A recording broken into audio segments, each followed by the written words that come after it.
The other thing they got to do is they got to stop dropping passes, their wide receivers. Browns radio analyst Nathan Zegura on the struggles with drop passes in week 1. The drops were tough. And really, you go fan. I talked with him yesterday.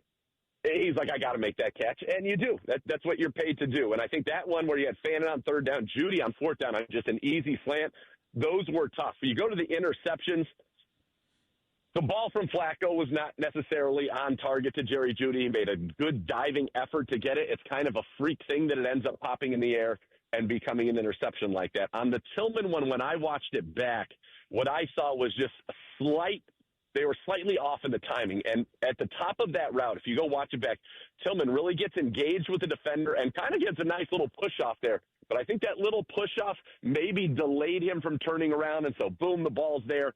It's off his hands. It's into the air. It's an interception. I mean, we've both covered this team for a very long time, Ken. I can't remember 2 interceptions like that, maybe ever, let alone in one game, off guys' hands, just up into the air like that for interceptions. So I think those are fluky, but you've got to catch the football. I mentioned it earlier, 31 drops a year ago. That's under 2 a game. Browns had 4 drops in this week 1 loss. Cannot do that. We have got to execute and make the things that are simple, simple. Yeah, and they were at critical times. The other thing I would say about the placement of the ball, he put the ball, being Flacco, where the defense wasn't. There's got to be a realization, and they got to be on the same page. This is the soft spot. I'm going to put it where you're not going to get killed, is what Flacco was doing. And the receiver's like, no, put it where I want to get killed. Yeah, listen, this is the problem here. At some point in time, you hear Nick Saban talk about this all the time. He says, guys, I tell you to keep your shirt tucked in. I tell you to do all these things. You know why I'm doing that to you guys? Is I'm trying to make you mentally tough so you guys understand that everything counts. There's no such thing as fluky type things. There's not. And for the Cleveland Browns, we have to stop doing that. We have to stop giving these excuses where it's a fluke or the football gods or no. You lost that football game because 2 balls dropped off your receiver's hands where the balls were supposed to be placed. They get paid to do that.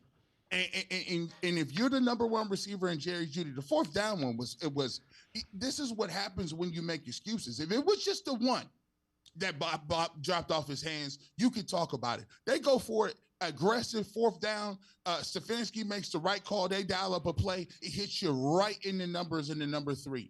And you know what? That's the problem. When you excuse one, you automatically now give yourself an opportunity to say, I can excuse 2. No, you can't. You just can't do it. And if you're going to excuse that, then you go to the field goals. You had a 31-36 extra point. These ain't long field goals. These is regular kicks. We did this on Ultimate Cleveland Sports Show. When you're talking about extra points, the Cleveland Browns are at 78% of their extra points, and the league average is almost 86, 87%. You think about that. If you're 13 points behind the league average in kicking, but you're also making drops and missing footballs, but you're also the highest penalized team every year, and you don't really have the greatest quarterback, you can't win these games. You just can't. You'll find a way to lose them, and they have to make regular plays. This isn't the Big Ten. This is the NFL. You got to make those plays, and if not, you have no chance. Yep.